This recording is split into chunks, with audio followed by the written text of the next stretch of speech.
Satyam Param Dhimai. Om Satyam Param Dhimai. Om Satyam Param Dhimai. Om Satyam Param Dhimai. Om Satyam Param Dhimai.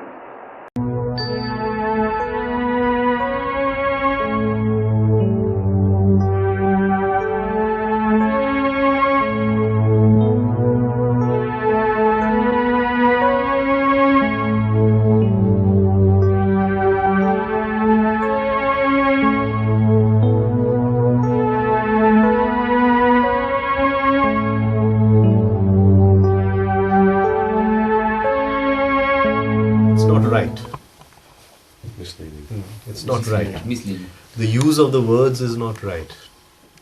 Who is observing whom is what you have to understand. Maybe that's where the error is.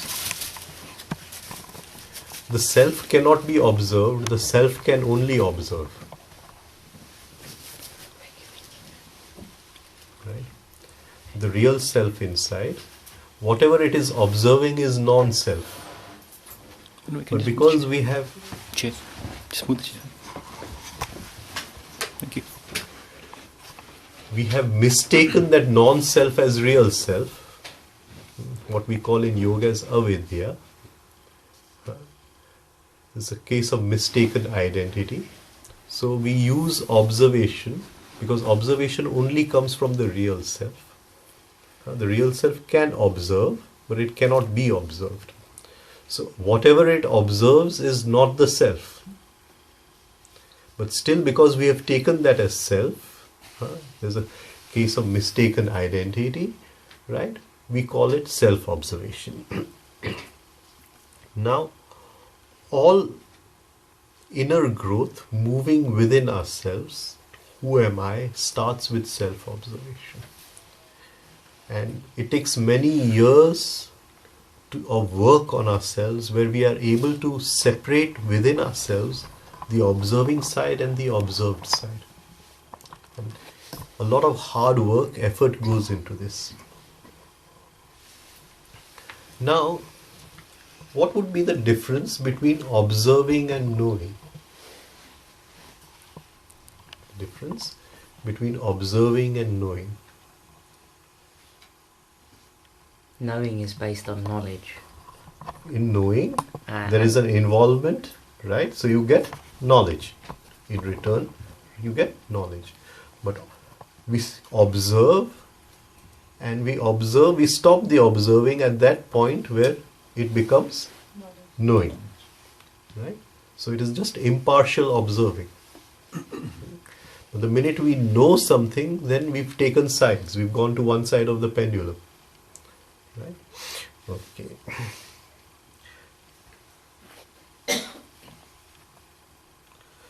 Now, self-observation is the basic tool to bring about self-transformation, to bring about a higher state of consciousness. And it leads to very definite changes in our lower psychic nature.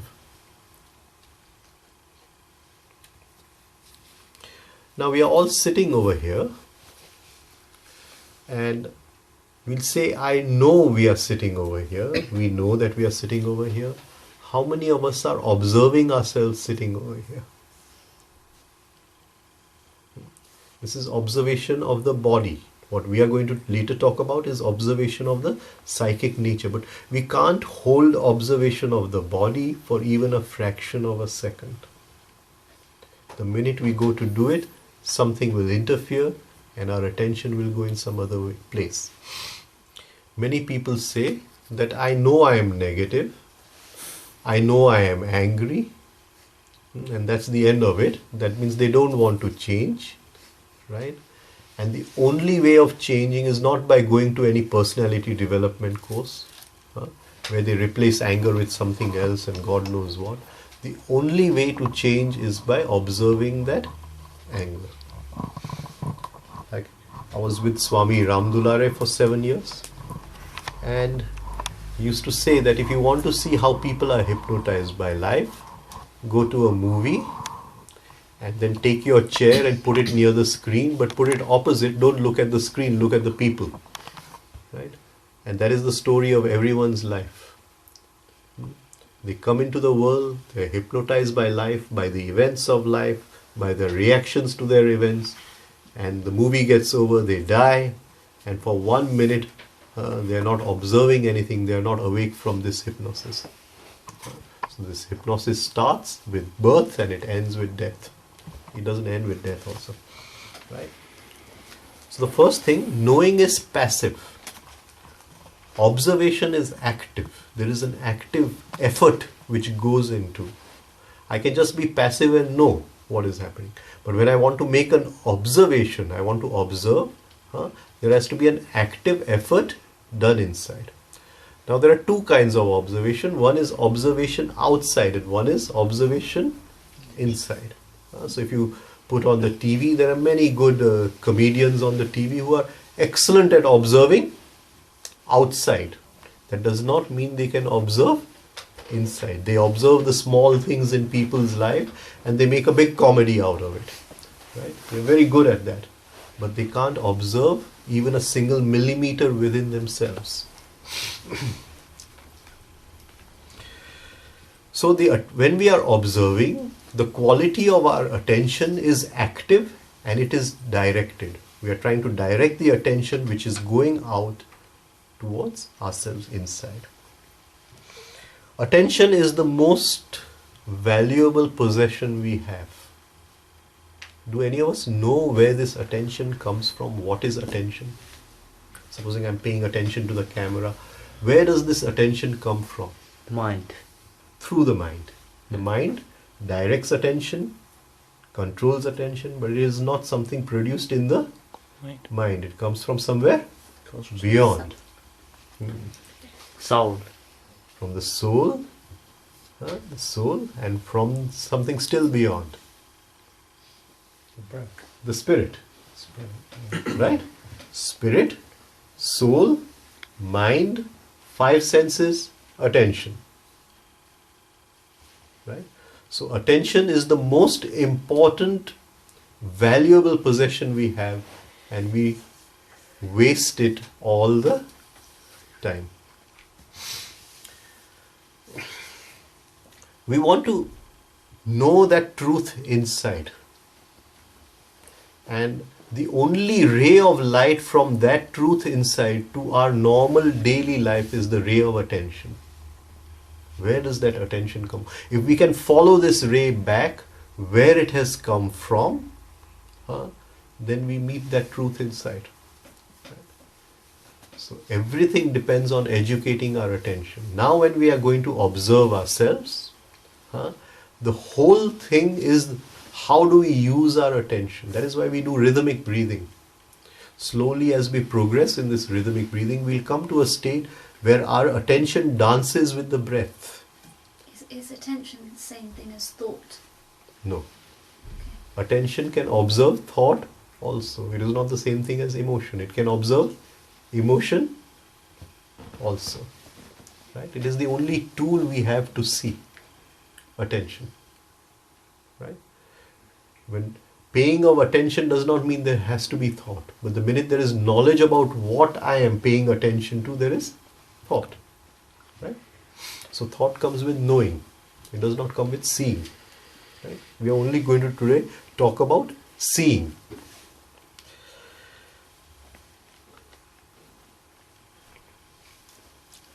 Now, supposing we dislike something, what happens to our attention? I don't like something, I don't like a certain person, I don't like a certain food and it's on the table, I have to eat it, and I don't like certain clothes. Our attention changes. It gets hypnotized. Yeah, It gets hypnotized by whatever we dislike. Yeah. And when we like something, it gets hypnotized by whatever we like. In both the cases, the attention is seduced. Right? But if we start observing ourselves, we start noticing some things about ourselves, our thoughts, our feelings, the inner chatter, the inner monkey chattering all the time. I remember some experiments which I used to do. Say if I was in a line for the security at the airport, and there would be a big line. There was a lot of repair going on at Bombay airport, and the security would take more than an hour, and 2-3 people suddenly they would go right in front and they would know somebody in the airline or somebody in this, and this inner monkey would start that this is not fair, how can they go in front, and there's no justice in life, and of course God does not have any justice, etc. Right? So at that time I would practice a small experiment. I said that now this thought has come, don't think about it again till this line is over. Now, this is a practice of inner silence, holding it out, and this is more powerful than any meditation. Right? Because the storm is there and you're not allowing the storm to come in the mind. It creates a lot of powerful will inside. Right? So this is the way we have to train our attention. We get some news, some business losses happen, we are hypnotized by the situation. Okay, now for the next 5 minutes I won't think about it. But the more you say don't think about it, you would end up thinking about it. Right. It's like saying don't think about pink elephants and all you can think about. The Guru told the disciple that you sit in meditation, you'll get truth, but don't think about monkeys. Right. But it can be done. It can be done. As you practice this rhythmic breathing, you'll be standing on firm ground. Because with the breath in rhythm, it's very easy to do this. But if the breath is not in rhythm, that is why over a long period of time, you'll be standing on very firm ground to do all this.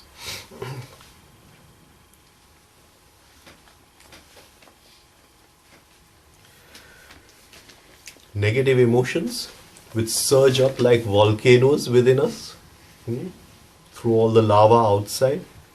Okay, just say for 1 minute, I won't think about it. Somebody has made us very angry. Just say 1 minute, I won't think about it. This will help in training our attention. Now, how do we treat a person we dislike? With respect. Inside. Depends how much we dislike them. Supposing she tells me that she has been saying this about you. Now the monkey has started. Right? Okay. So what happens to her? Within my mind, what do I do to her? It's worse than any battle sword or everything, I really cut her up into pieces and said all kinds of things about her. Right? Now, I want to change this. How do I change this? Just say it's true. I want to be free of this. How do I do it? I put myself in place of her. And whatever I'm saying about her, if I say, if somebody had said the same thing to me, suddenly the inner chatter will stop. The inner talking will stop. Right? But there's no limit to the kind of accusations we throw on people within ourselves when we are talking within ourselves. Now, supposing we say there's a ladder of consciousness here, and that ladder of consciousness is every moment to moment. Now, do we want to rise up that ladder or go down in that ladder? Right? So, and that is every moment. It is not something that we train up for. So, it would just simply mean that if I say, hey, give me this, or I say, please give me this, I add consciousness, I rise up the ladder. And if I can sense that every moment this ladder of consciousness is there, and my only aim in life is to rise up this ladder to become more and more conscious, then I will act. All my actions, all my thoughts will work towards that aim, and everything will start changing. It cannot be mechanical. I'm used to saying, please can you give me that, but if I don't mean it? No, that is normal, this thing. But this is when you're aggressive. Suddenly you're aggressive. In that aggressiveness, you realize you're hypnotized with that aggressiveness. Now pause, bring consciousness, and rise up the ladder. Right? Okay. Now, to observe ourselves, the basic condition is we must be able to divide our attention. One to what we are seeing, and one to ourselves. Now, initially, we cannot see our own reactions, our own psychic nature. We can only practice seeing our bodies. So, we'll start with body awareness. Now, life is full of events. One event comes, another event comes, another event comes. Phone comes from school, your son has fallen down. Then we are caught in that event of life. That event gets over, some other phone call comes, we are caught in that event in life. And one after the other, the events go on. So one arrow of attention is on the event which is happening. And from that 90% attention, we try to take away 10% and try to just feel our bodies at the same time. So now we are trying to take in two feelings at the same time. One of the event which is happening and one of our bodies, which are there in the middle of that event. This will help in what do you call? Having a two-arrowed attention. Right? See, attention are the arrows and the bow is the diaphragm, and the breath coming into rhythm, then we can direct the arrows in whichever direction we want to, right?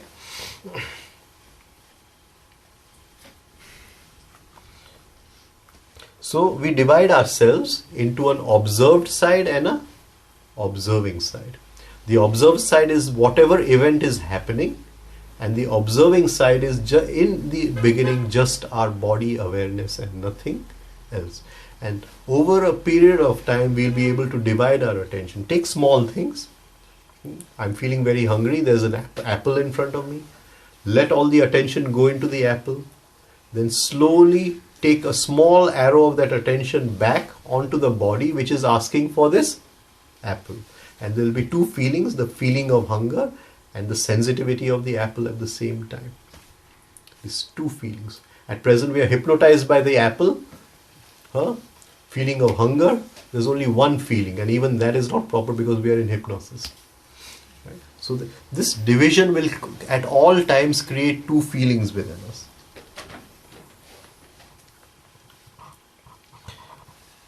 The attention comes from the observing side to the observed side. Now slowly as we practice this, we start going deeper into ourselves. Yesterday we talked about sleep and dreams and how to go deeper into that observation. Now today we are talking about observation in our daily lives. In the end, all of spirituality is nothing but observation. Observe, observe, observe. That's all it is. In, not out. So we will see at certain times our observing side, the power has gone to 100%, and sometimes we are not able to observe. We are caught in the wave of whatever event is happening, whatever emotion has taken over us. We are caught in that, we are drowned in that and pulled away. And again we will start from scratch again and start observing.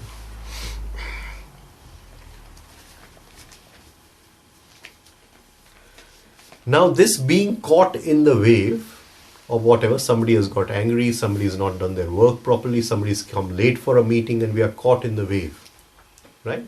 This being caught in the wave, as we practice, slowly we will see that the degrees are changing.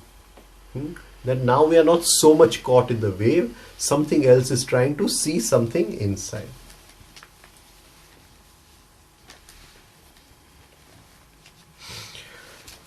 Now, try to practice this initially in normal things and then slowly move to negative emotions where it is very difficult to practice this self-observation.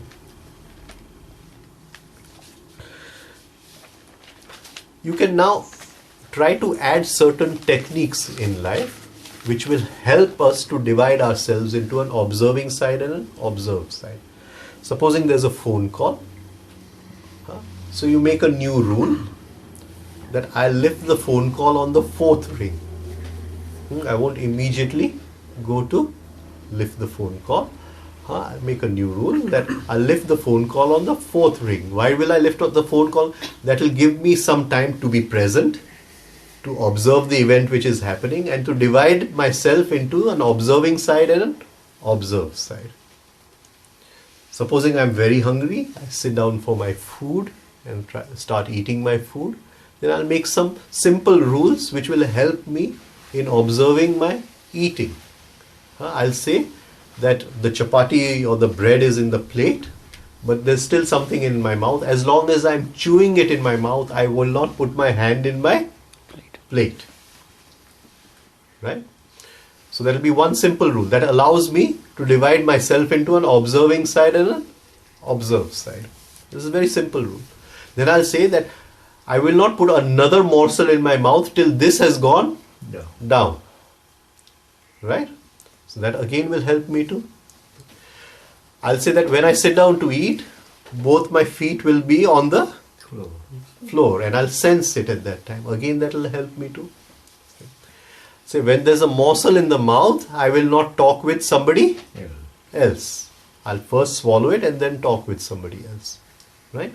So these small rules with the telephone, with the eating, they will help me to divide myself into an observing side and an observed side.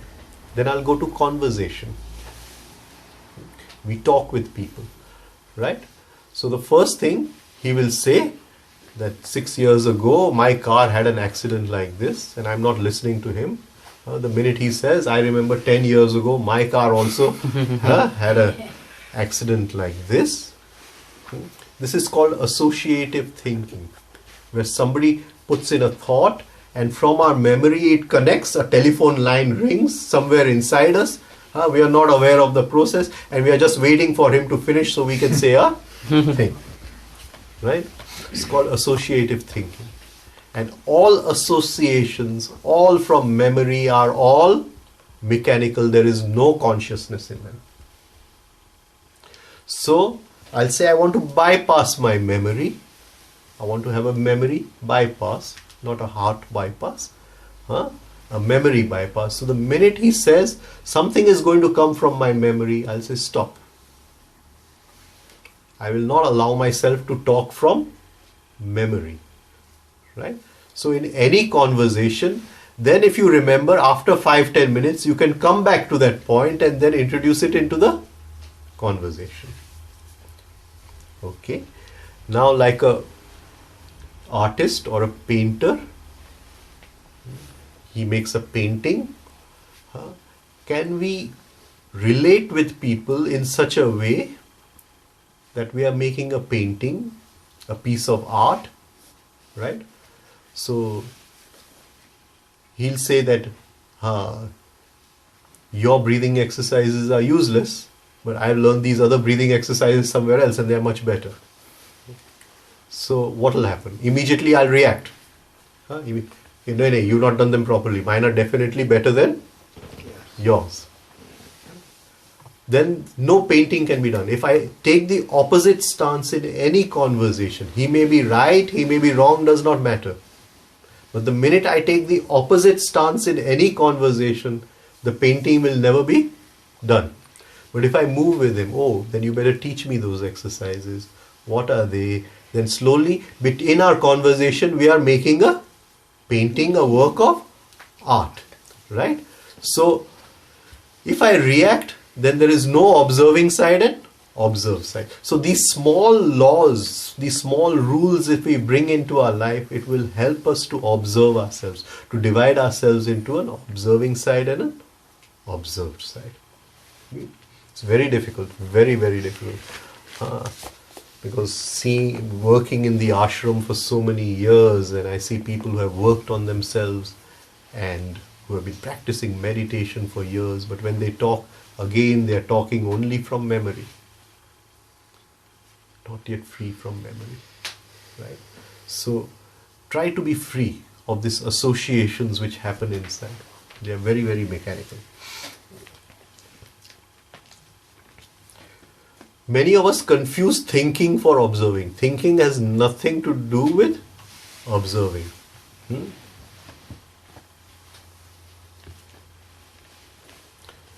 Now, when we are observing, we are seeing, now we are moving away from our bodies and going in to observe our lower psychic nature.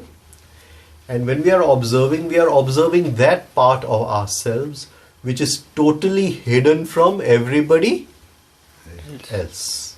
Just imagine if every wife was able to see her husband's thoughts throughout the day. And every husband would, every marriage in the morning they'd get married, by evening they'd be divorced. Right? Because every husband at least once in a day thinks of killing his wife. Right? So, now we are observing that side of ourselves which is not revealed to anyone else. And it's very difficult because it gives a great shock. Because all this which we have been thinking and feeling within ourselves all this time has been going unobserved. We always imagine ourselves to be very good people, very nice people. But if we were really to meet ourselves down on the road like we meet anybody else, we'd definitely not make a friend of ourselves. Right?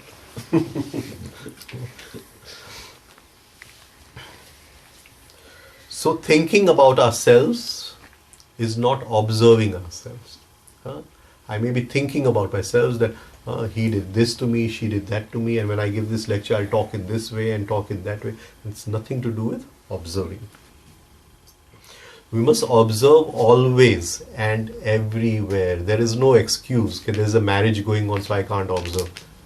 People come to me and they say, I was very busy, somebody died, then there was a marriage, then there was this, and somebody's children's exams, and I could not do the exercises.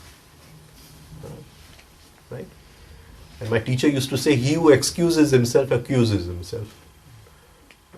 So there is no excuse. We observe death also, we observe marriage also, we observe illness also. We observe days when we have no money, we observe days when we have money. Observing is observing. It has nothing to do what the event is outside.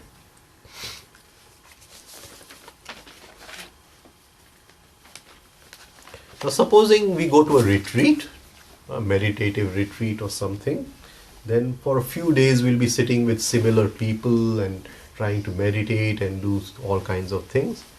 So we say that, okay, now for 1 week I'm going to practice this.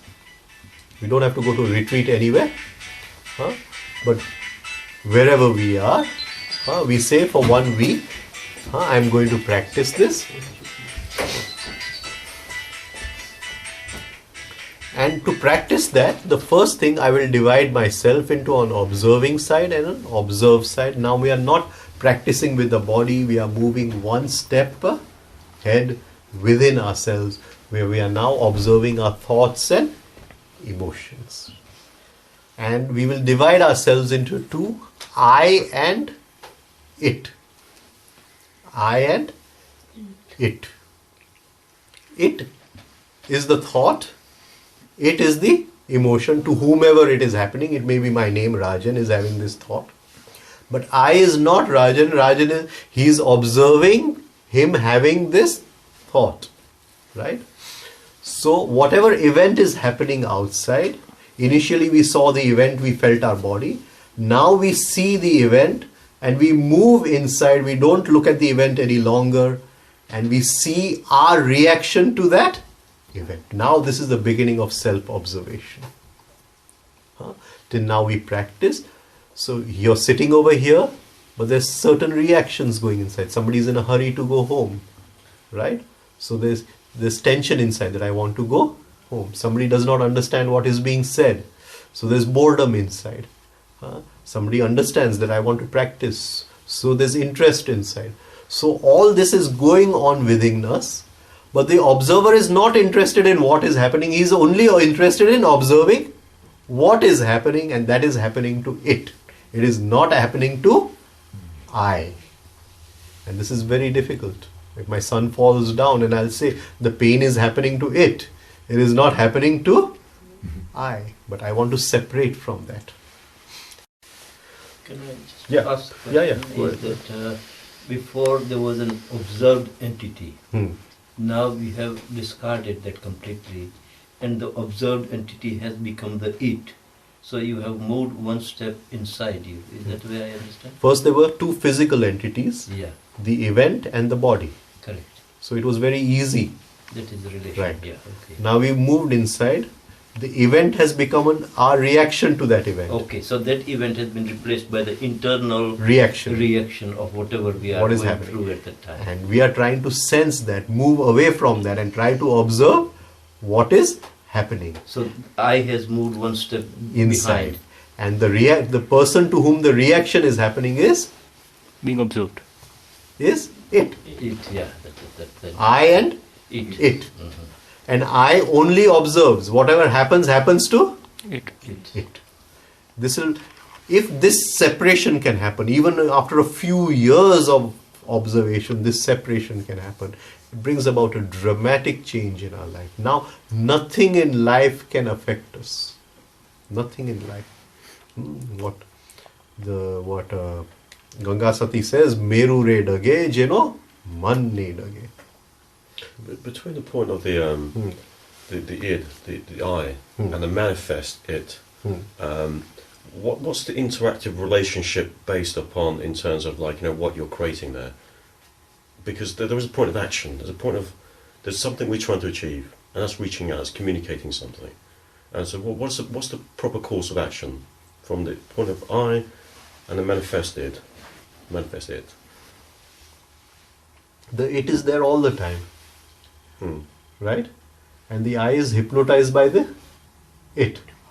Just now when I say I am saying I to the it. I say I am angry. Right? So the I and it are one. Right?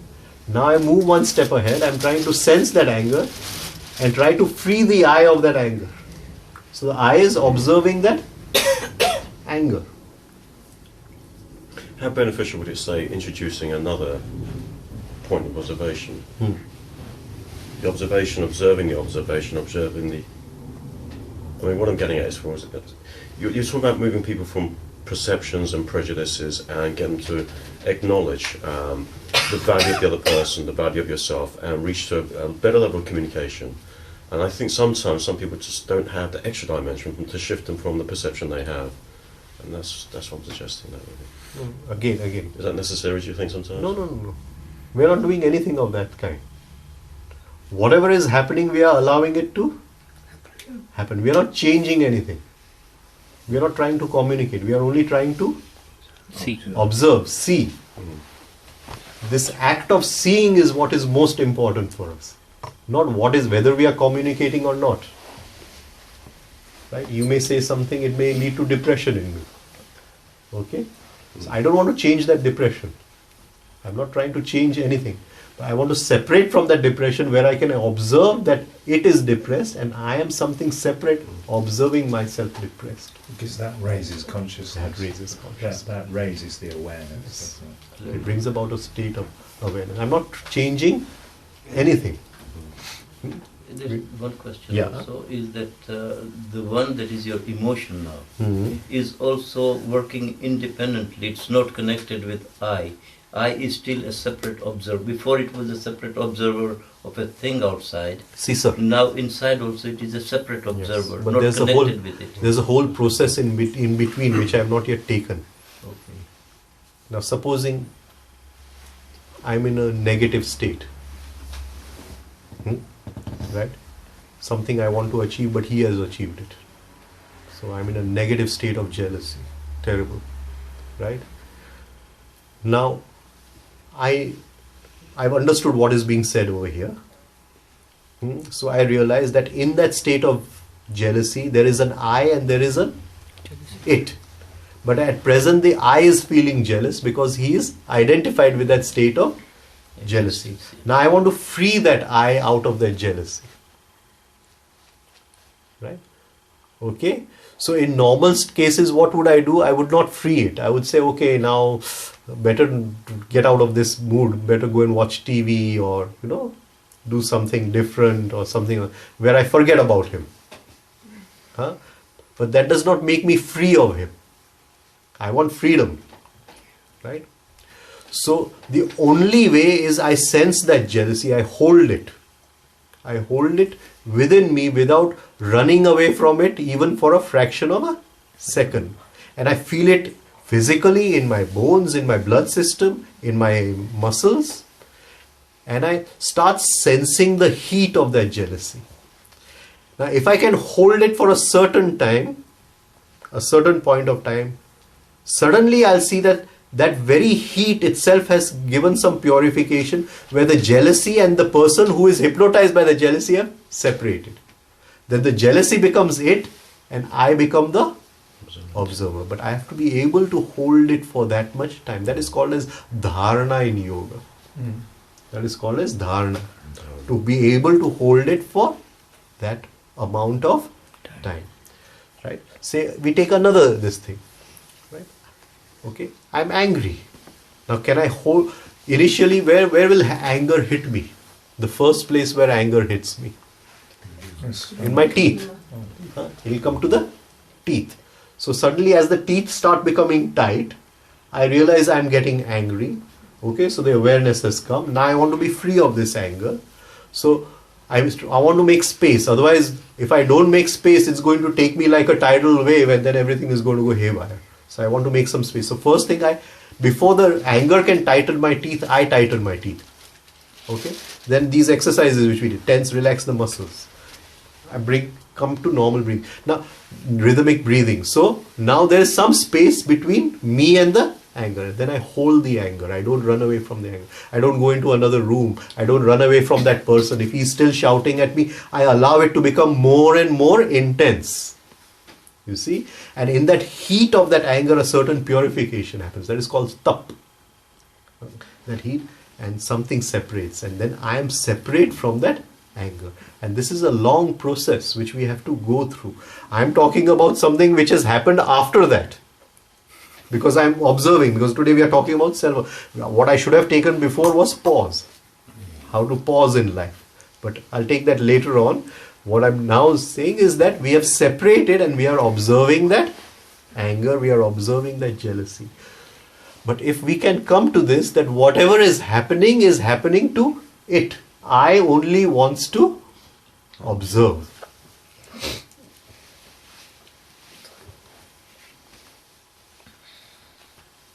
And every moment we will see it changes. Every moment it changes. Every moment some other person has come into this guest house and become its owner, right? Somebody is jealous, somebody is worried. It likes to worry a lot, loves to worry, right? The son has not gone out of the home and it has started worrying. It loves to worry. And if it's not a son, the daughter, and the daughter has gone for a party or something, then it is in full form, worrying, right? So it loves to worry.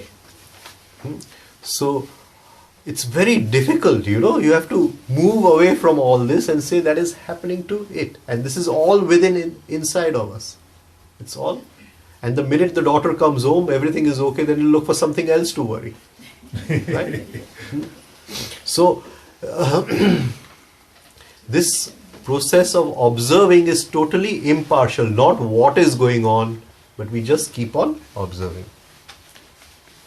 So we see something within ourselves. Again, next moment we forget that we are observing. We go to sleep with it. Again we start observing. And these moments will keep on coming where we are trying to separate.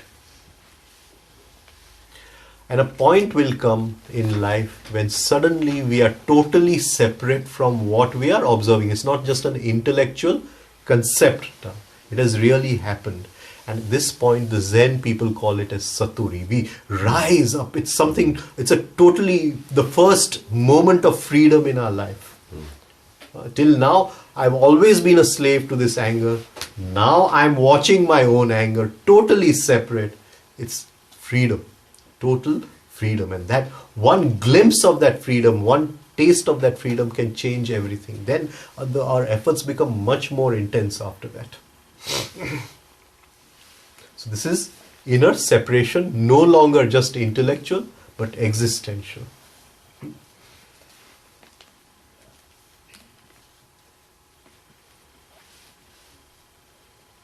Now, at the point of sleep, as we talked yesterday, we see that we are talking within ourselves all the time. And at the point of sleep, suddenly that person who is talking, he becomes quiet. But what happens that we are so tired, we go to sleep, we are not able to register that moment. You get what I'm trying to say? That small moment where this chattering brain calms down, right? And we fall into sleep. And if we can pause over there every night when we are going to sleep, at that very moment when we are just about to go to sleep, it's a moment of stillness, silence. And if we can catch that, then we'll know what we are talking about. Very difficult. Huh? Nothing is impossible. Now, once we are separate, we will start seeing the truth as it is. Right? Now, till we are separate, we can never see truth. We only see facts. Right? But we are always in daydreaming, so we don't even see facts. Interpretations. Hmm? We see interpretations. Yeah. So, daydreaming, facts, truth. Now I say, my daughter has not come home, but I am observing the worrying. And in that sudden moment of observing that worrying, I am free of that worry. And suddenly I realize that she's not my daughter. She's just come for some time. I'm taking care of her and I go on my way and she goes on her way. Suddenly the whole truth of it, not something that I'm talking about, suddenly the whole truth of it becomes apparent. There's nothing I can do. If something wrong is going to happen in her life, there is absolutely nothing I can do about it. She has come with that destiny and it's going to happen. You get what One day, my teacher, 6 years which I spent with him were like a dream in my life. And it was like a crazy thing because he could see everything. There were no walls for him. He could see through the walls. And if we were talking on the phone, he would tell us everything what the other guy was saying on the phone. So,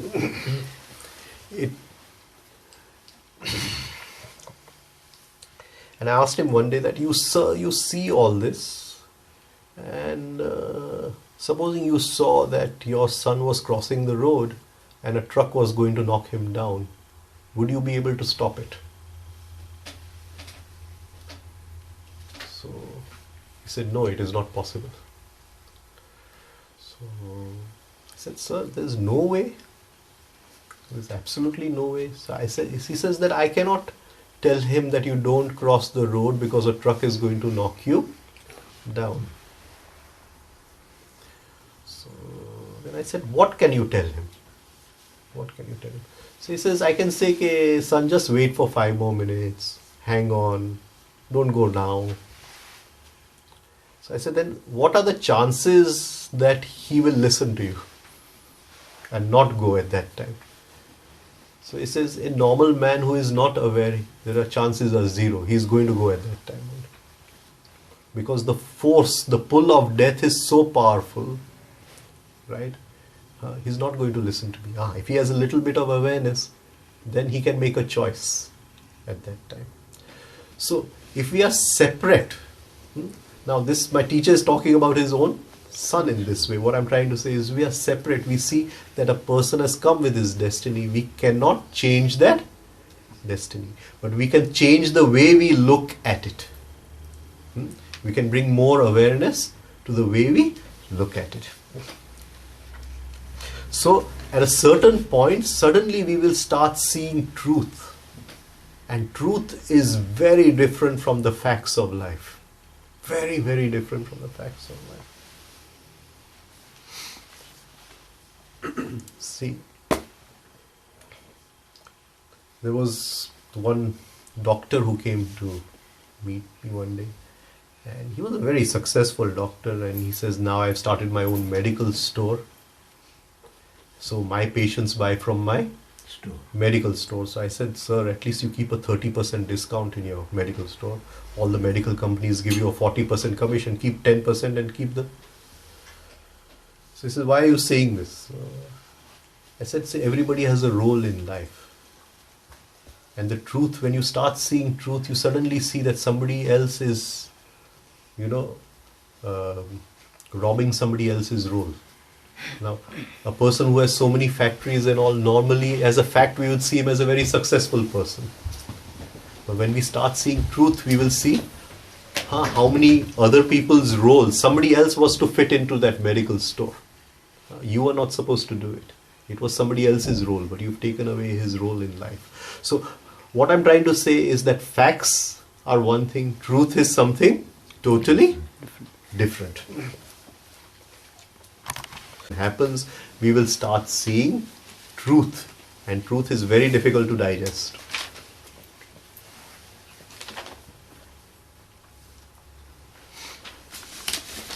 Next, we will see that we live in a world of contradictions. We live in a world of contradictions. We are full of this, full of contradictions. I'll say, sir, you're a very aggressive person, you're a very angry person. What do I mean? What do I mean? I'm not like I'm that. not like you. That is implied in what I'm saying. And then he does something to me and I get angry. At that time I forget what I have told him. You get what I'm trying to say? Or if I see a guy, he has too many girlfriends, so I'll say this guy is only interested in sex. Right? And then I'm driving on the road and there's a banner of some movie and there's a beautiful actress and the thought of sex comes in me. That time I forget what I've told him. I also become like that. Right? So, we don't see these contradictions. What we are telling somebody else is within us. We don't see and when these contradictions, we start observing ourselves that we cannot tell anyone else anything. We cannot tell anyone else anything because we are that. We are that. It's like as if the whole psychic structure is a big palace and we live in only so many rooms and all the other rooms are dark and we don't know what is lying in our house. And what we don't know is lying in our house, we see in other people. Jesus says, the mote that I see in thy brother's eyes is thine own. The anger which you see in your brother's eyes, in somebody else's eyes, is your own. It cannot be anyone else's. And as we observe ourselves, this truth comes to us that everything, the whole Mahabharata is within us. It is not somebody getting angry on us. It is not somebody else stealing our money. It is not somebody else giving us pain. It is all within us. One day we'll talk about how events happen in our lives and we'll realize that everything is invited. Everything that happens to us has been asked for. We've invited.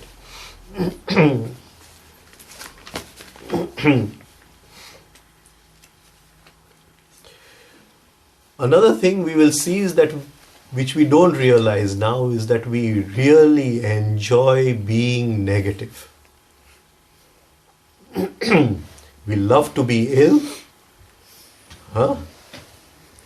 Right? If some big problem comes in our life, we love to talk about it. Right? If the problem was not there, there would be nothing to talk about. This enjoyment of negative states. Right? And it comes to a state where we throw it on other people, try to make them negative. We enjoy taunting others into negativity. Slowly, we'll come to one very deep truth, is that what is being observed changes all the time. The feeling of observing never changes. And once we have had this, everything, it's a big, deep understanding in our lives. He comes, he tells me something, and it is happy. He comes, he tells me something, and it is sad. And it's all happened in 5 minutes.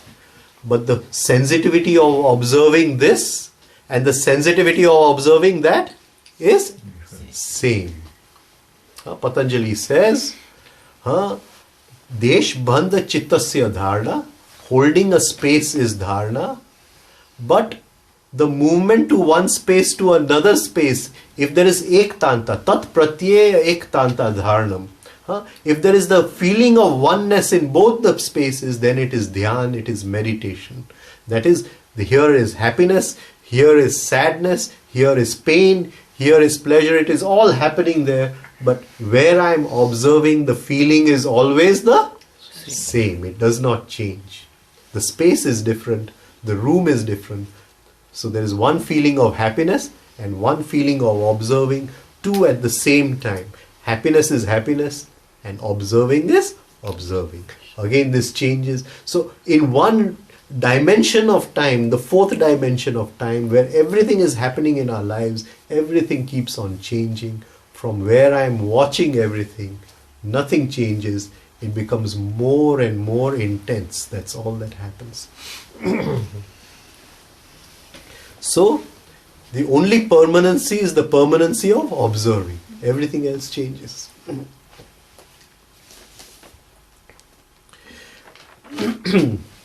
Last, I'll just touch on something because it finished our time also, is wrong talking and inner talking. If we want to observe, we must be free of wrong talking. We have this urge to talk, like he said, to communicate. Be free of that urge.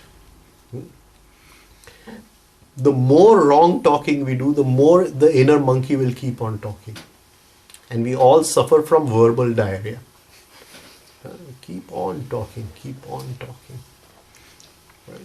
And if we are talking out all the time, then we are talking that much inside of ourselves.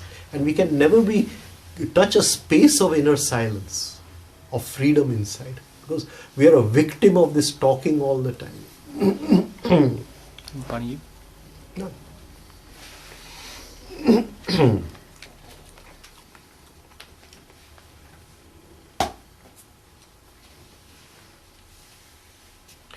Say, we go to a dentist and we remove a tooth. What happens? The tongue keeps on going to that empty space. Right? Similarly, something happens in our life, some small event, and this inner monkey keeps on going to that Space. That's where we have to stop. Put a stop.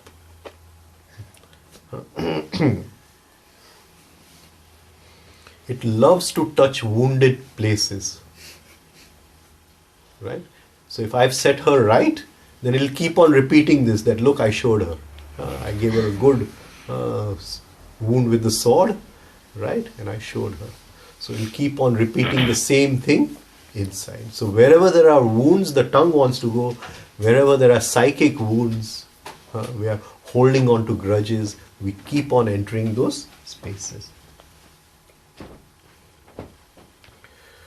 So try to observe how we are wasting our time talking, and then from that come to inner talking, which is happening all the time. If we can observe our inner talking, what are the causes of inner talking? We'll take the causes in some other talk. The main cause of inner talking is self-love. We love nothing but ourselves. So we'll take that in another talk. How to be free of inner talking, how to observe our inner talking. This is just to give you a background that we are practicing these exercises, we are doing rhythmic breathing. Now in our normal life, from morning to evening, can we bring in this ray of observation to observe what is happening in our psychic structure, and one day through the process of observation be free of that psychic structure. I'll stop here. Great, thank you. You all listened very patiently. Thank you. Thank you.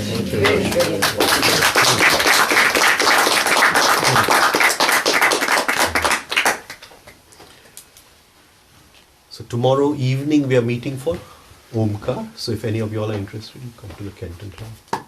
We'll do the exercises for the first half an hour, and then 1 hour, 1.5 hours we'll talk on what Om is, how to chant Om, what its effects are, right? Okay.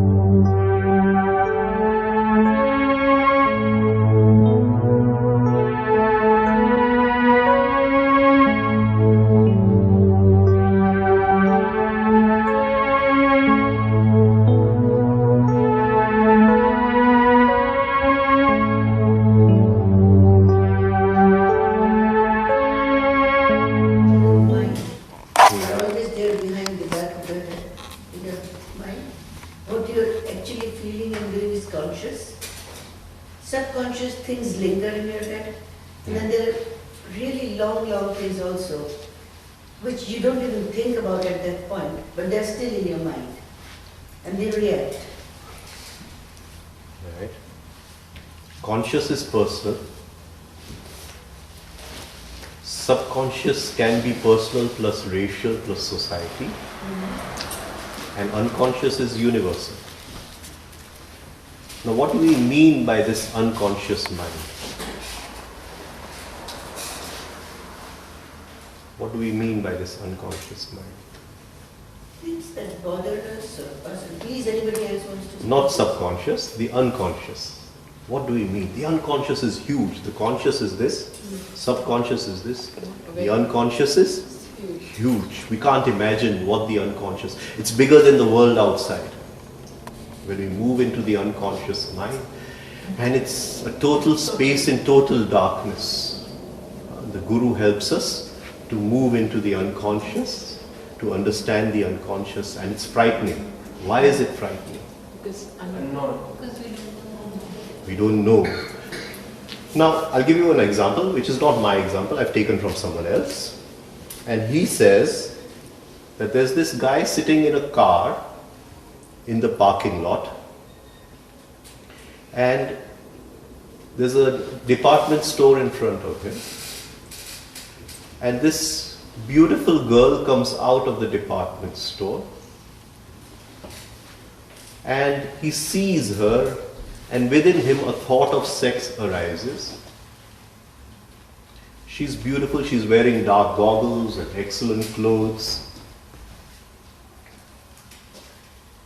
Then, as she comes nearer to him, and he sees, oh, this is my sister. Where was the unconscious mind? Where was the subconscious mind? Where was the unconscious mind? Where was the subconscious? Where did the desire for sex come from? Did it come from the subconscious or did it come from the unconscious? Unconscious. And what told him that this is my sister? Subconscious. When that absolute, which we call the divine, Purush, from Purush Prakriti was born, or we say Shiva. From Shiva, Shakti was born. And Shiva said, Purush told Shakti that you go out and make this universe. So try to pay attention. Some people drift. And it becomes very clear to me who is drifting. You see, however much we talk, this drifts. That shows the quality of our attention.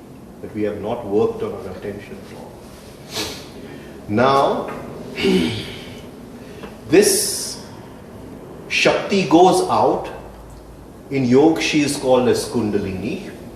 And she says, I want to make this world. How do I make this world? I alone cannot make this world. Let me divide myself into many different energies. And she divides herself into initially 64 different energies, which in Tantra are called the 64 yoginis. So wherever you will see a tantric temple, you will see first the peat of the 64 yoginis. What this means is something very deep. I can't go into it today, but it's something fantastic when we understand what it is about. These 64 energies, these powerful energies, are our unconscious mind. They are lying there. They are greater than any nuclear explosion, each energy. They are worse than any tidal wave. They are lying there. And the whole of humanity, what we call as culture, our culture, literature, society, religion, education, for thousands of years has been only one thing: how to control these energies, how to make use of these energies. And that is called the subconscious mind. The unconscious is energy, the subconscious is trying to control that energy. And conscious, of course, is a small part. Most of the time we are in daydreaming. There is nothing like the conscious mind within us. Even sitting here, we are dreaming all the time. The conscious mind is just a small part. Now, where does violence come from? The very quality of these 64 energies, because they have to make the world, it is their very quality that imbalance must come. Because if there is balance, the world will disappear. There will be nothing left. So when the three forces, the original Shakti, she divides herself into Tamas, Rajas and Sattva. Why does she divide herself into Tamas, Rajas and Sattva? She says, I want to make, that is Rajas. Then how to make? Then somebody says, okay, you want to make, I become the plasticine of the universe, the basic building block. So that is Tamas. One energy says, I want to make. Another says, okay, I am ready, you make from me. And the third one says, I will relate both of you. These three energies come out and they divide into 64. When we play chess, we have 64 squares. How these 64 work is the law of the octaves. How the musical scale works. Now, this Shakti, she is universal, so she is the universal mind. It is the mind we share with everyone. We share with the plants, we share with the animals. The animals have a universal mind, the plants have a universal mind. Man has an individual mind and a universal mind. When the sun rises, the sunflowers in the field, they look at the sun. One sunflower cannot say, today is my holiday, I don't want to look at the sun. It's a universal mind. You see, it's a universal consciousness. They all have to look at the sun. It's the law. They are not free from that law. But man can say, today is my holiday, I don't want to go to work. It's not the law. He can say, today I'm in depression, I don't want to look at the sun. Individual mind. With animal kingdom and the plant kingdom, there is a universal consciousness. With man comes an individual consciousness, and with this individual consciousness comes a great responsibility. And he has used that individual consciousness through education, through conditioning, to tame this unconscious mind. We try to tame it through education. But the rishis said it is not possible to tame it through education. Those 64 Shaktis cannot be tamed through education. They can be kept a little quiet, but they cannot be tamed through education. But if the inner Shiv rises, if the inner consciousness rises, if the inner Purush unfolds itself, then the minute Shakti sees Shiv, she bows down and all the energies quieten down. The only way to be free of violence is to rise on the ladder of consciousness. Have to increase our levels of consciousness. Now, what connects us to that unconscious mind? You see, in this unconscious mind, we are one with the animals. We don't realize it. A lion gives birth to the daughter. After a couple of years, the same lion may have children with that same daughter. You see how this unconscious mind works. But we say, she is my daughter. We have conditioned it through the subconscious mind. She is my sister. You see, this conditioning of that is through our individual consciousness. But that unconscious is always there. And when it comes out, when we relate to that unconscious mind, it comes into our conscious mind, the result is violence. Now what connects us, this conscious mind, in between we have the subconscious and we have the unconscious, what connects the conscious mind to the unconscious mind? Can you tell me? Only one thing. Only one emotion connects us from the conscious to the unconscious. At the minute that connection is made, violence is the result. Ego? One emotion. Anger? What is the ego? Nobody knows what the ego is. Desire? Anger? Only one thing. How do we connect? What is the cause of all violence in the world today? What connects me from the conscious mind to the unconscious mind? Fear. Power. Awareness. Action. Awareness is to be free. Dislike.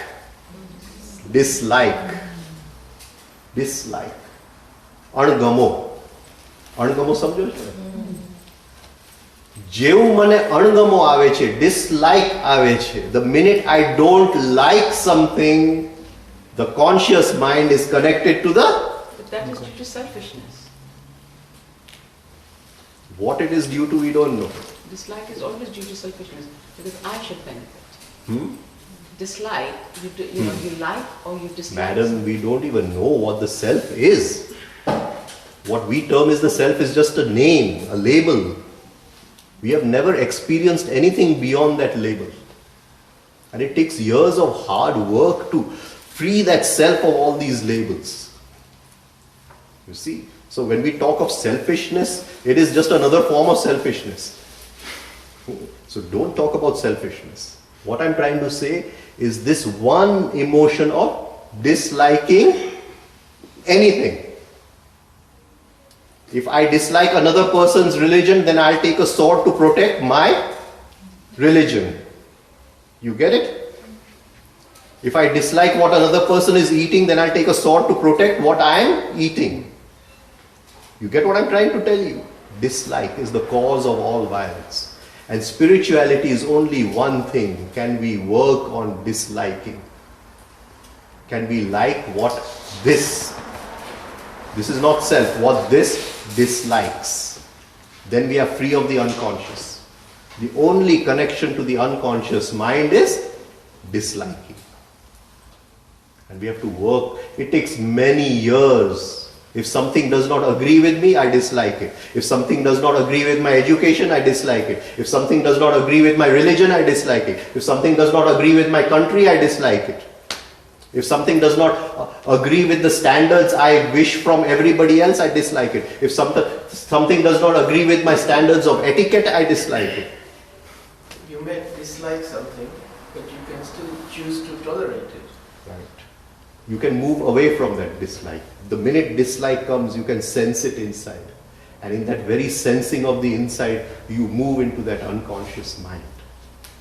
And in that unconscious mind, suddenly what they call in Taoism as chi, all those energies start filling up with you. And you want to express that dislike. Sometimes you don't dislike something or you like something because it is in harmony with you. It is natural because like fear, when you're walking somewhere, you feel there's somebody behind you.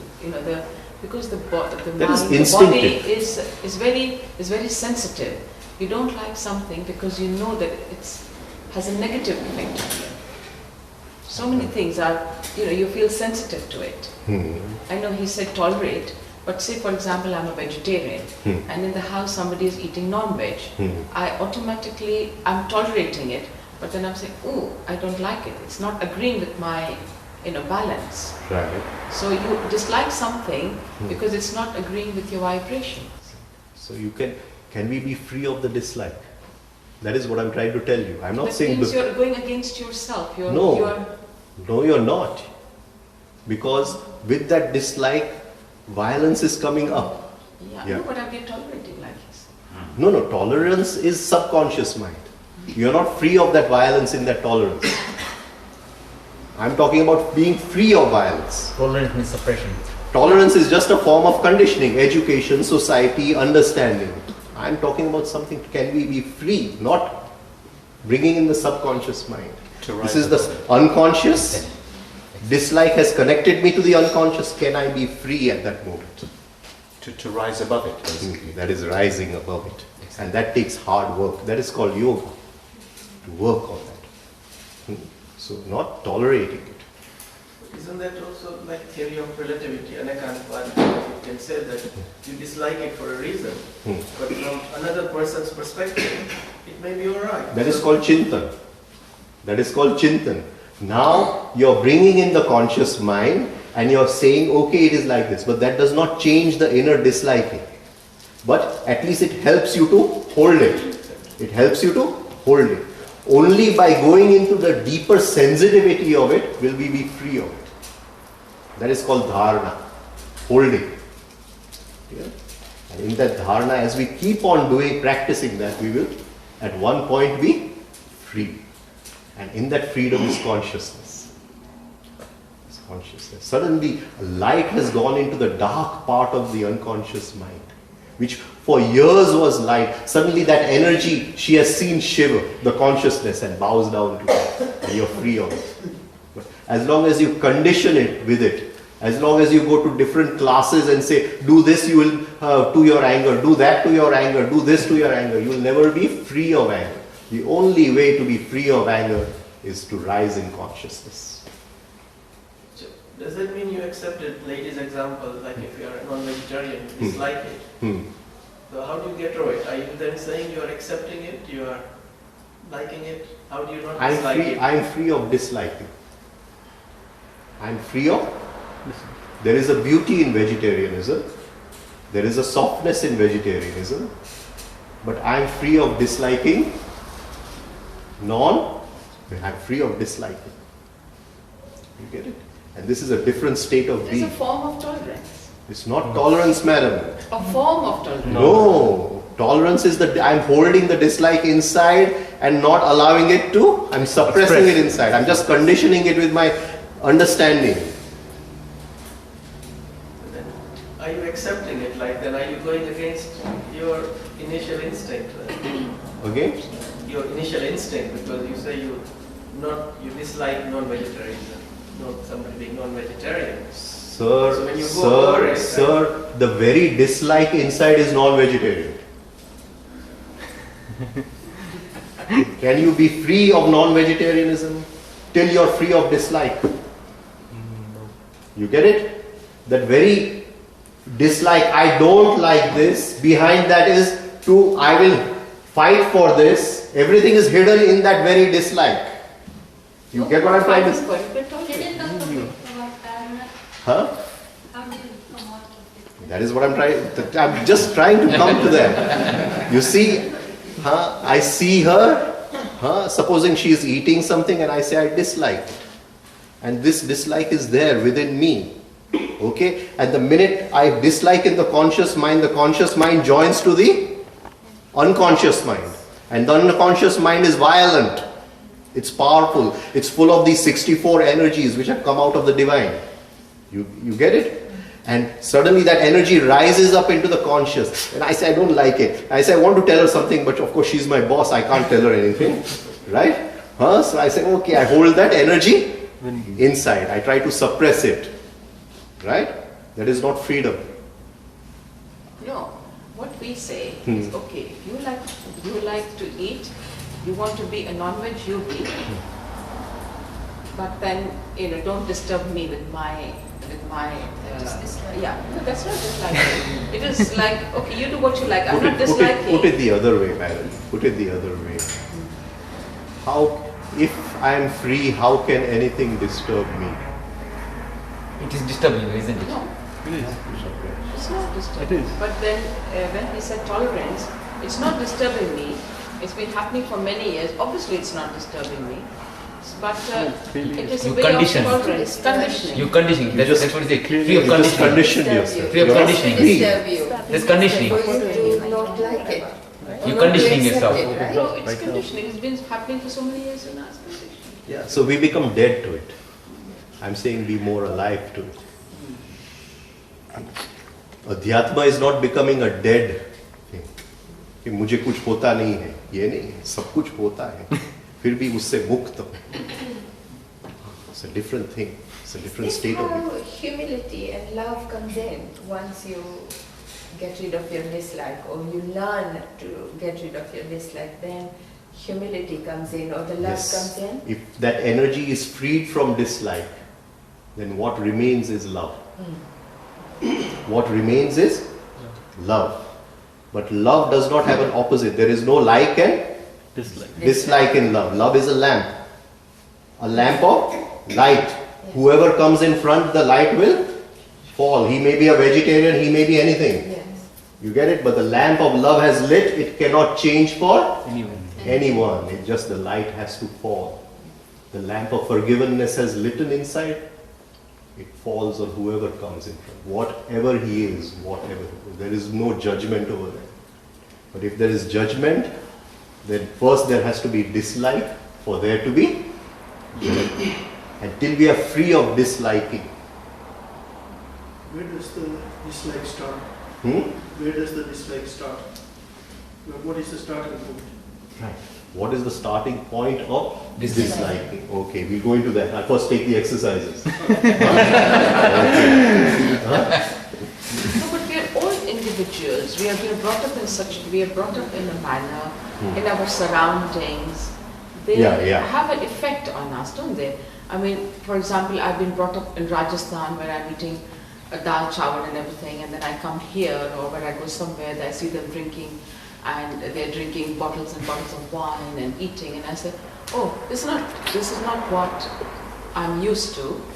And then I come here and I say, oh, okay, it doesn't matter if that's the way of life, they can do it, but I'm not going to do it.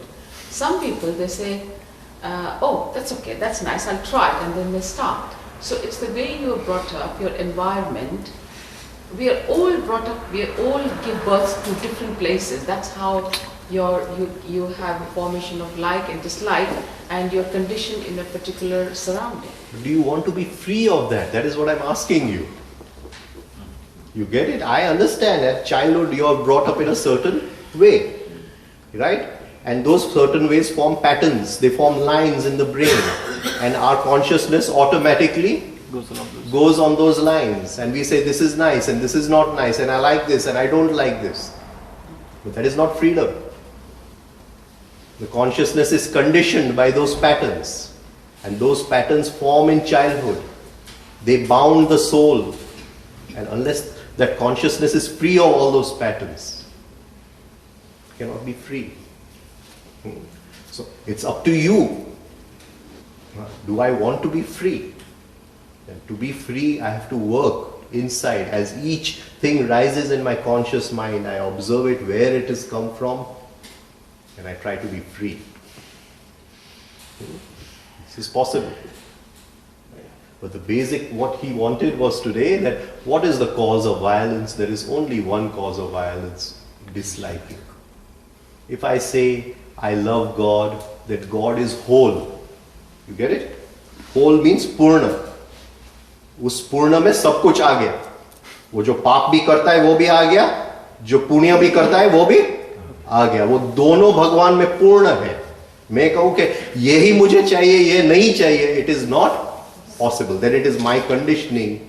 My consciousness is not free of conditioning. The minute it is free of conditioning, then that consciousness and God's consciousness is one. उसमें सब कुछ आ गया. I accept everything with love. Because love में opposite नहीं है, dislike नहीं. I understand what I'm trying to say. I don't know. Trying to tell us something which I'm not ready to grasp yet, or unable to grasp yet. But the cause of violence is not liking.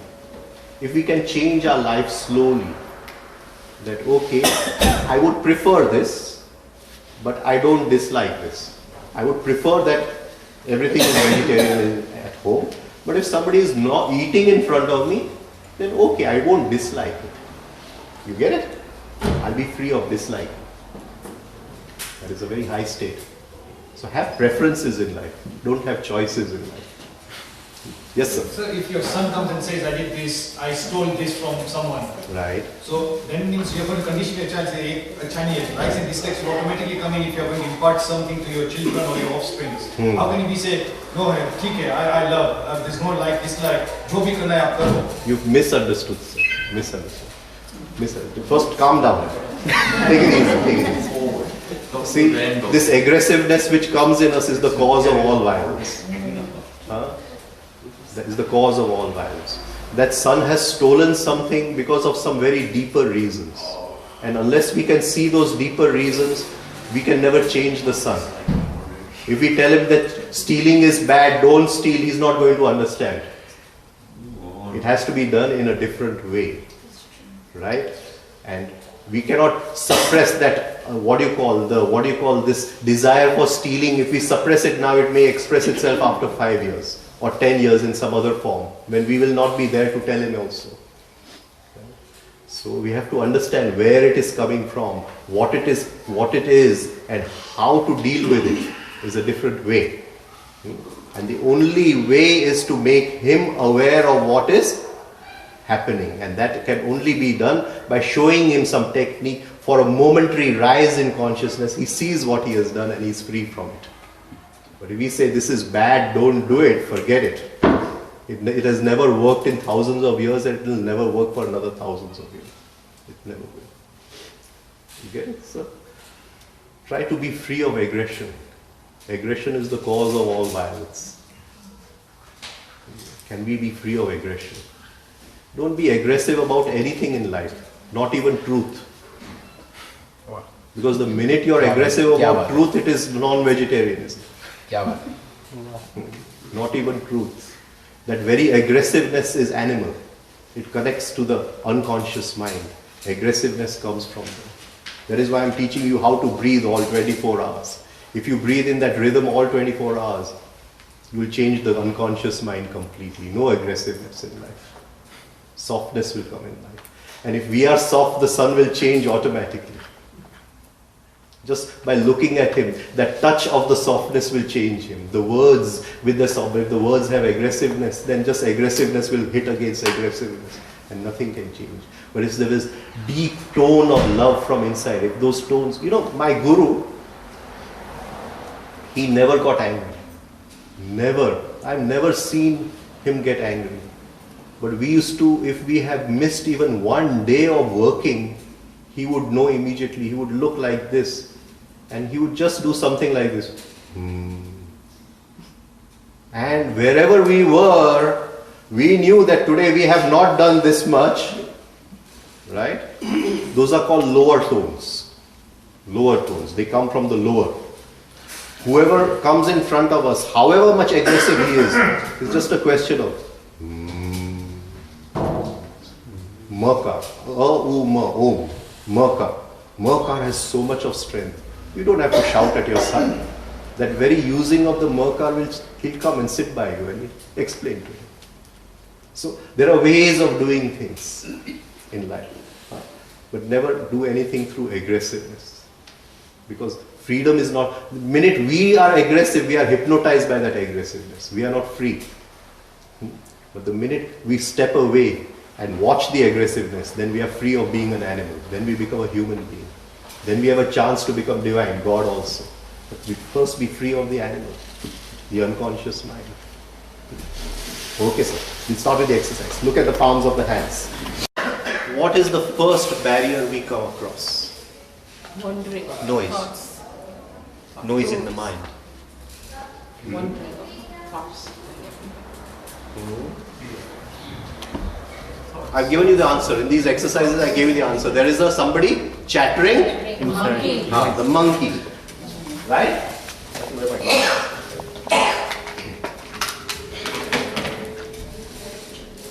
So, when we enter into meditation, the superficial layer which we are observing is something chattering all the time. It is called as chatter. It's chattering. There is the monkey chattering all the time. I'm standing in a line to purchase a ticket and she comes And she doesn't go in the line, and she goes in front and she takes the ticket, and my monkey starts chattering that she has no right to do that. And there is no justice in the world, and etc.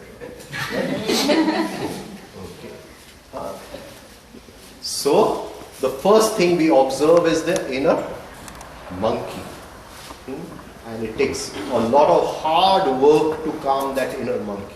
We must understand where this chattering is coming from, what is the cause of this chattering, and we'll just go into one or two small causes, because I don't want to just give a lecture on inner chatter, but one or two small causes. What could be the cause of inner chatter? Not being It's relaxed. always the self, I think, something to do with the self. Right, very true. But give me a cause. It is the self. It is, rather than self, we'll say self-love. Self-love. Okay? Right. Okay. Dislike again? No. Dislike is a part of it. That I will get delayed because somebody jumps in. It's something to do with the self. That I will get delayed. There's a feeling of hurt inside. Oh. There's a feeling of life is not just. That somebody is better than me. Somebody has gone. Because I don't love that person who has gone. If I loved him, there would be no problem. Would there be any problem? There would be no problem. Whether one went ahead, but I don't love him. I only love myself. So the deepest cause of inner chatter is self-love. Right? What else? What else? Restlessness. This brings about restlessness. Restlessness is brought about by inner chatter. Okay. What else? Confusion. What else? See, I go to her shop, and she sells me orange juice for say £1. Right? And then I go to his shop and he's selling the same orange juice for £0.5. Now what does the inner monkey do? It feels, the ego never likes to be wrong. The ego never likes to be wrong. So, 100 times inside it will buy orange juice from his shop at £0.5 even though he's not bought anything. Right? The cause of inner chatter. We won't go into deeper causes. There's so many causes of inner chatter. But the first thing we have to observe within ourselves, work on when we go into meditation is the inner monkey which is chattering all the time. Now we take another color for the next layer. There's another layer. Little deeper. Inner chatter is a little shallow. This is a little deeper. What could this be? What could this be? It's like a river, it flows. When we enter into meditation, the first thing we see is the monkey, then we are going a little lower, and somebody already said it. Thoughts. But I won't just call it thoughts, something else. There's a flow of thoughts, like a river. There's a flow of thoughts, but it's not exactly thought. It is Emotions. Energy. No, emotions will come later. Desire. It is thoughts as associations. Thoughts as associations. Is our thinking associated? Is our thinking associated? Yes. Come on, give me an example. You think about one thing and then you think about something else. And Very good, very good, very good. But how? Tell me. Give me an example. I see your white shirt. Then I say, 2 years ago I bought this white shirt in that shop. At that time I met this friend over there. And this friend owed me 100 rupees which he had not paid back. Is there any connection? No. There's no connection. But still there's associations. There's a whole flow going on which we cannot see because we are chattering on top all the time. The minute we go into meditation, first we see the monkey, second we see is this whole river flowing inside of associations. It's a very deep subject, associations. How do we be free of associations? It's memory. Association means memory. Memory takes a trip down the lane. How are we free? Strength of mind. No. We have to be free through relating. How? How are we free?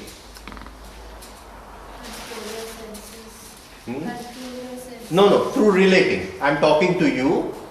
Now, how am I free through association? Just concentrate on what you're saying rather than thinking about it. I will not speak. She will come to me, and she'll say, okay, oh, I went into this store, and this thing is available, and it is so beautiful. Then what will I say? I've already bought it. 3 days ago I went into that store and it has something much better than what? You have. You? So what have I talked? I've talked out of? Context. Memory. Subconscious. Memory. We are now, this whole flow is the flow of associative thinking. One association out. It is the one whole layer of the mind. And when I talk to people, because when I talk to people, I observe that how deep they have gone in their meditation. And when I see no one has gone beyond the inner chatter because nobody talks about this. Detachment? No, associative thinking from the memory. I meet you, I say, 3 years ago I had such a big accident. You're not listening to me? You will say 5 years ago I had such a big accident. Can you see what I'm trying to say? Association. One thing I'm saying, it triggers one telephone line inside. Something comes from the memory and you vomit it out on me. Now you're understanding what I'm... It's very, very difficult. Very difficult. All... Is that normal? Yeah, it is normal. If it is normal, then why shouldn't we be doing it? If it's normal. No, I'm talking about when you go into yourself. If you want to meditate, you're observing the mind. What will you observe? If it's normal, there's no problem. Then we don't talk about it. Right? But if you want to be free of it, then you have to observe it. And you have to understand what it is about. Right? So I've gone into myself. The first thing is the monkey. The second thing is this very deep layer where all the memory is flowing all the time, like a river. It's normal in all people, and all people live in sleep. We live in one bubble of memory. Right? So you're doing this just now. You're listening to me, but you've associated with something told to you in the past. If you do this, electricity of body will happen this way and this will happen. Where are you living? Now or in the past? It's not possible. You get what I'm trying to say? This is association. We always associate. And it's very difficult to be free of this. Whenever people are having conversation, when you observe, everybody is throwing in things from their memory. Nobody is talking free of memory. And when you're not talking free of memory, you're living in the past. There is nothing like now. Even the dreams are association of thoughts. Dreams will go into later. Dreams are still deeper. They are associations, but they're symbolic associations. They're not just associations. Right? Okay. This is clear? Next time we'll take one lecture on this, one lecture on this, then we'll know how to be free of it. This I'm just giving you an overview, bird's eye view of the mind inside. Right? Okay. Now, below these associations is something else. Can you just write association? I can get it here. Use a blue pen.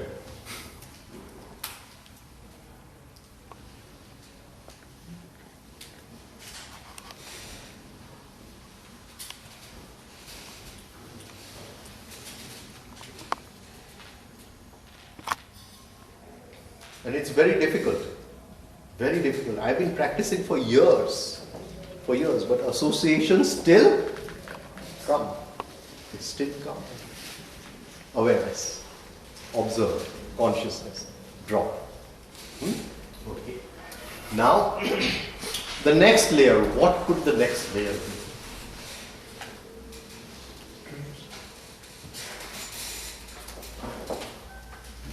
Where to? Green. Green.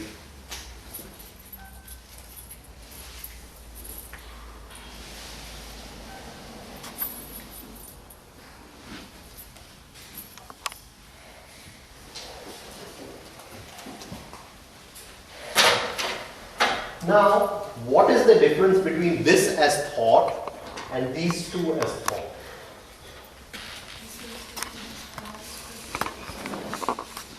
What is real thought and what is our idea of thought? Conscious or subconscious?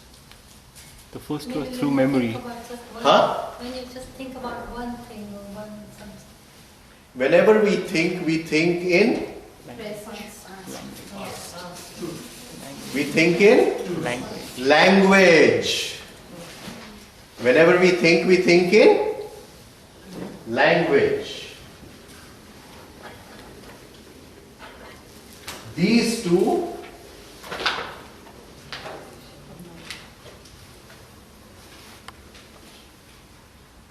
are language.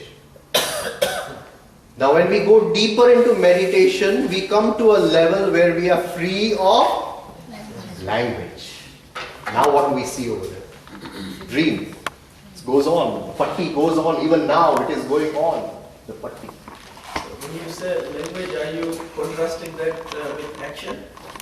We're just talking about observing the inner. Don't bring in action and all that. We don't have time for all that. No, I'm just trying to see what you're trying to understand. I'm saying that a thought has risen on the surface of the mind, and before we are aware of that thought has become a language.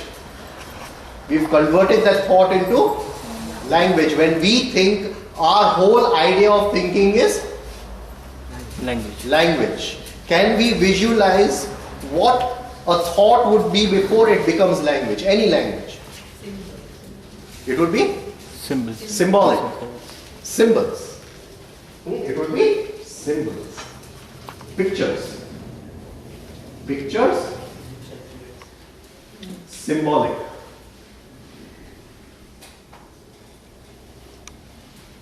अर्थ શું થયું બોલો આનો અર્થ શું થયો picture and noise.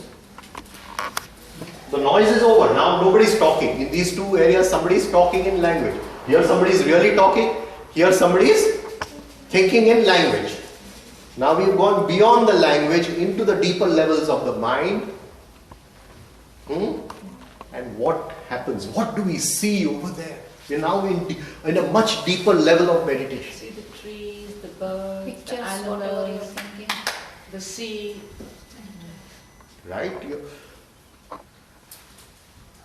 What is the meaning of thought?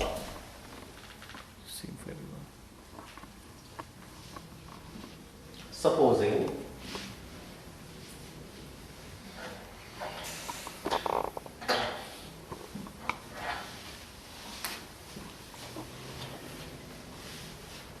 you come to me with a lot of aggressiveness. Okay, you're a stupid fool, you're like this, you're like that. So you're coming in. Something is formed in this level. It rises up here. And I say she is very angry, she is like this, she has no control over herself, she has no manners, not telling you, etc., etc. What has happened over here that over here I am saying all this? Now, am I coming? What have I seen? What have I seen? Symbol. What kind of symbol would that be? Me coming towards you in an angle. Something is formed over there. Something. And the whole of Shastra is written in these symbols. It is not written in language. Because it is Sanskrit or some other language, we feel it is written in language. It has nothing to do with language, Shastra. It is all thought. Maybe you will see a lion. Possible. Now you are talking something. Bindu. No, you are talking See something. a lion or lioness. What's me? No. You are talking something. Right? So now there are group of symbols. And those group of symbols will symbolize anger. Now supposing we forget this, I've gone into the dream, and in the dream my own anger is coming to meet me. What will it look like? It may look like Ravan with 10 heads, or it may look like a dog with something, or it look like a lion. tearing me to pieces, right? There is something in the dream which is a symbol, which has come out of some inner anger which I am holding in my subconscious mind, that has been transformed in the dream into the symbol. You get it? And that symbol will be just a group of symbols. Whether it is the Adivasi on some island in the Pacific, or in the jungles of Indonesia or something, or in the African jungles, or a very modern person sitting in the city.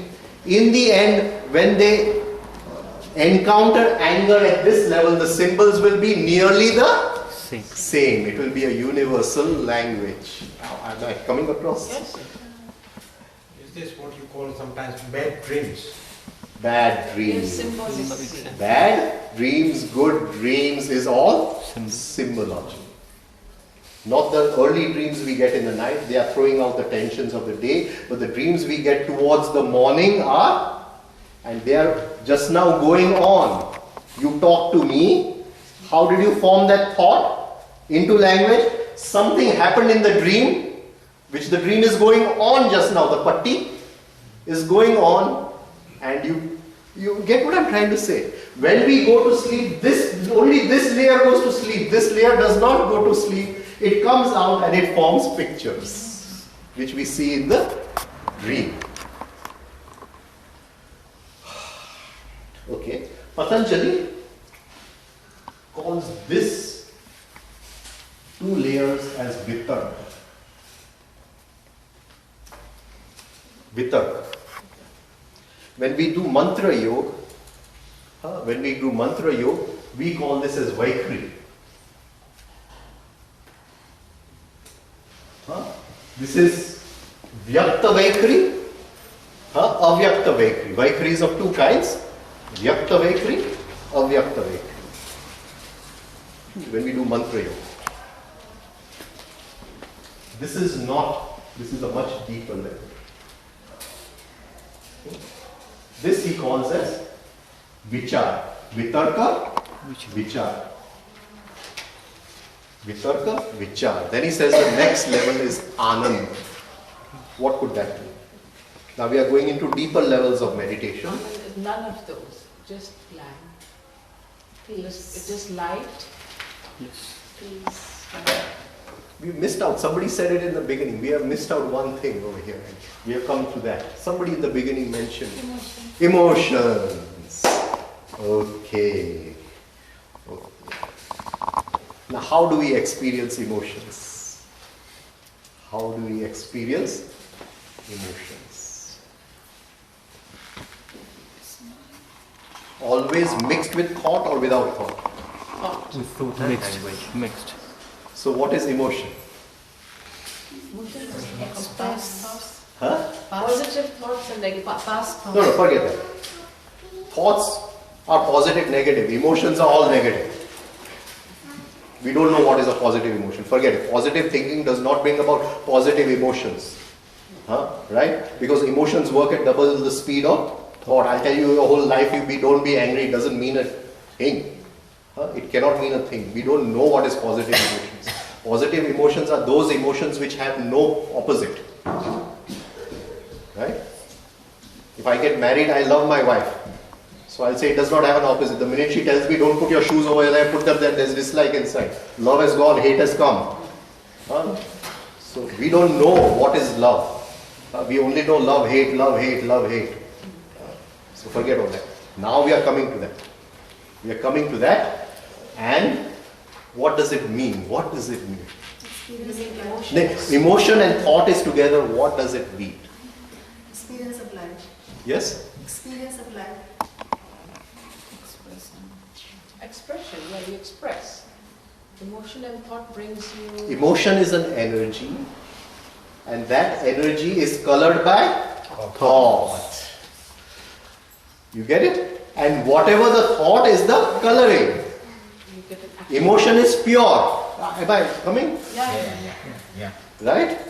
I say this is anger, so I use that energy to express a reaction. The energy is the same. It's the thought and change. So here, if then what is the feeling of that energy? It's the reaction. Without the thought, how can there be a reaction, man? There has to be thought, then reaction. There's no thought. The thought is soaked in the emotion. The reaction comes from the emotion, it does not come from the thought. But because of the thought, the emotion is colored. If I can get rid of the thought, then the emotion is pure. It is pure energy. I may color it positively, I may color it negatively. In negatively, I throw it out on someone or I suppress it. Positively, I try to help somebody or I be generous or whatever. Those are positive emotions, but in the end, both are coloring. Now I'm talking about a state where there is no coloring in the emotion. Can you understand what I'm trying to say? That we've entered into meditation, we've observed each layer of the mind, we are going deeper into the mind, and now we have come to a place where thought and emotion separate.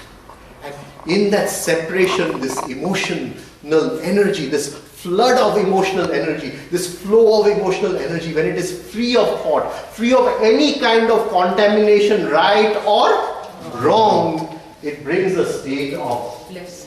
Purity.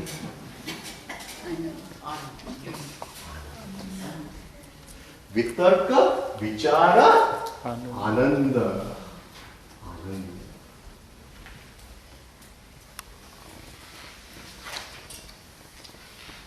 This is bliss. We have entered into that inner silence, that space where everything is now still. It is not contaminated by anything coming from the world outside. Vitarka, Vichara, Ananda. For a moment, if we can enter into this space and just touch that energy, we will work so hard to free it of all contamination. Just for ek sparsh par enough. Ek sparsh. જો એ થઈ જાય તો પછી અરે profit એક બાજુ view બીજી we will just spend our lives working to get that. અત્યારે આપણે વાત કરીએ યોગનું, we talk about yoga, but આજે તો લગન છે, આજે તો આ છે ને આ કામ છે ને તે કામ છે. It is not our aim in life to experience this thing. To experience this. Now what? Now we are going deeper. Let us go deeper. We still have little 10 more minutes. What is after Ananda? You tell me. Nothing. There is something. Tell me. There is something. When there is your own, you go back to your own soul. Enlightenment. Light is right. You go to Don't your put enlightenment. Light is right. You still want to get enlightened? Light is right. You become self, you become Bindu, light. Beautiful. Very good. Very good. So, not Bindu. You become self. You become self. We don't know what is self. Now, we ask, there is no thought, everything is over, there is this pure emotional energy of life which is flowing through our system, and then it comes, who is experiencing this? Who is that I? This is not a question which comes in the mind. Suddenly there is that who is feeling this Anand? What is that entity inside which is feeling this Anand? Patanjali calls it as Asmita.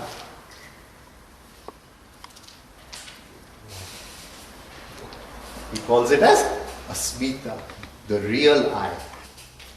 For the first time, there is bliss, and who is feeling that bliss? The real I.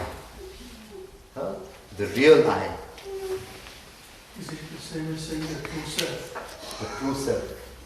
It's not yet Atma. Not yet Atma. But it is Jeev, the soul. The true I.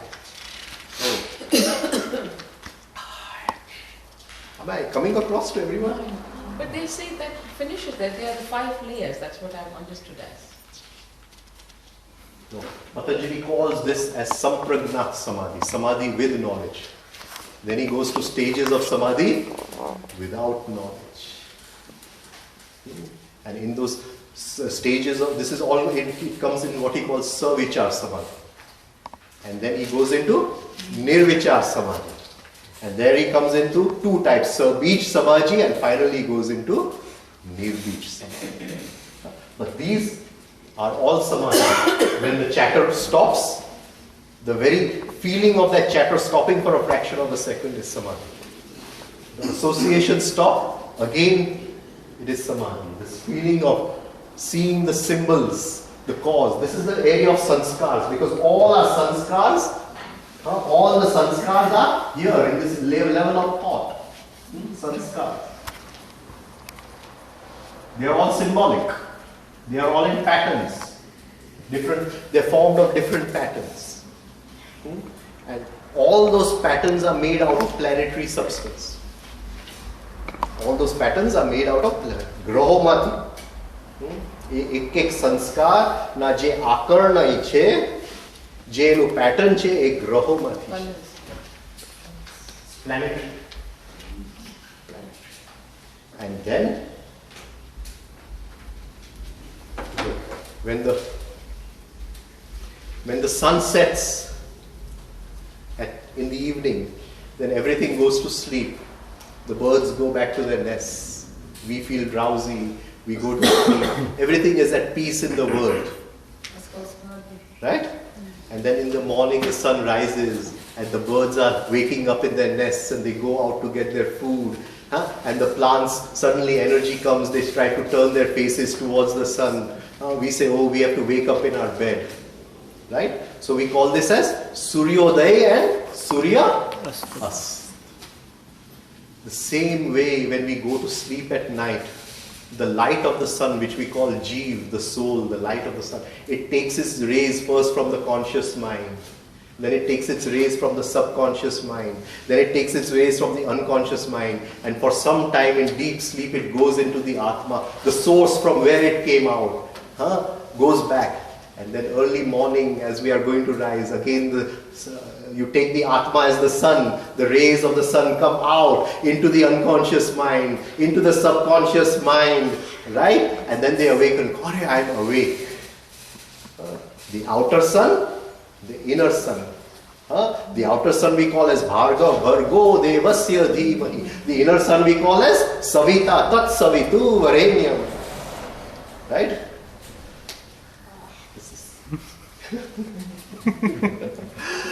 Right? The outer sun, the inner sun. So, what is happening over here? Now we've come to this level of asmita. The real I. Our eyes are all relative. I meet her, I'm a friend. I meet my son, I'm a father. If I'm angry on her, then I am anger. If I'm jealous of her, I am jealousy. I become that sarupyam. Vritti sarupyam, itaratra. Sarupyam means to become that. Take the shape of the anger, take the shape of the jealousy. Vritti sarupyam, itaratra. Sarupya. I am never I. The minute I try to sense myself just as I to be, I am always becoming. Now, just being. It is pure being. And this being is full of light. And it is this light which goes and makes all this possible in the mind. This being is full of light, and it goes, and this light goes and makes the Anand possible, makes these pictures possible, makes the associations possible, makes the chattering possible. Without that light, nothing is possible. This light flows out of the eyes and sees you. It is this light which is coming from this asmita. It is called attention. It flows out of the eyes, it sees you. some bird is chirping somewhere, it hears it. It is this light which comes from here. But when it flows, it first flows through the sanskars. Then it flows through these different layers. So by the time it comes out, it's so contaminated. But light has been called so many other things like soul, atma, whatever else. Soul, not atma. And that light comes out, it is attention. Right? It is attention. Dhyan, I put attention, where does the light come from? From the soul. Huh? Okay. Now we leave all this and now we are going to the deepest part of meditation. We leave all this. Our time is up also. We have to finish at 12:30. Okay? We go to the deepest part. We are moving away from all this. Vitarka, Vichara, Ananda, Asmita, Rupa, Anugamata, Sampragnata, Samadhi. This is what Patanjali says. And then we move away from all this. Now, what happens at this point? This real I asks a question. Where is this light coming from? Where is this light coming from? The difference between soul and spirit, the difference between Jeev and Atma. Where is the light coming from? And it is very difficult because when he experiences this light, he thinks the whole world is within him. So his ego suddenly becomes very powerful, and now he doesn't want to go to the source of the light. He wants to become a big guru and have a lot of disciples. See that so many attractions are there in the world, right? So he wants to go, and there the guru is needed. This is the final stage where the guru leaves the Sishya. And the final thing, what does the guru tell him? He whispers in his ear, the final thing. And he creates a situation. He doesn't do it just like that. We are sitting in a silent jungle and there's a beautiful lake in front of us. And the moon is reflected in that lake. And the lake is so silent that we think this moon is the real moon. And the guru is sitting behind and he takes a stone and he throws it in the water, and in that ripples, the disciple says, "Arey, this is not my light. The light has come from somewhere else." And he says, "Now I have to make this journey from my light to the real light." And that is a different journey which Patanjali has talked about elsewhere, but there the outer guru is not needed. But till this, the outer guru comes, he catches the hand of the disciple and he takes him to this state. Through each layer of the mind, he helps him through each layer. Make a journey. It's a long journey, but a journey of 1,000 miles begins with the first step. And the first step is 3-step rhythmic breathing. Okay? Thank you. Thank you, sir.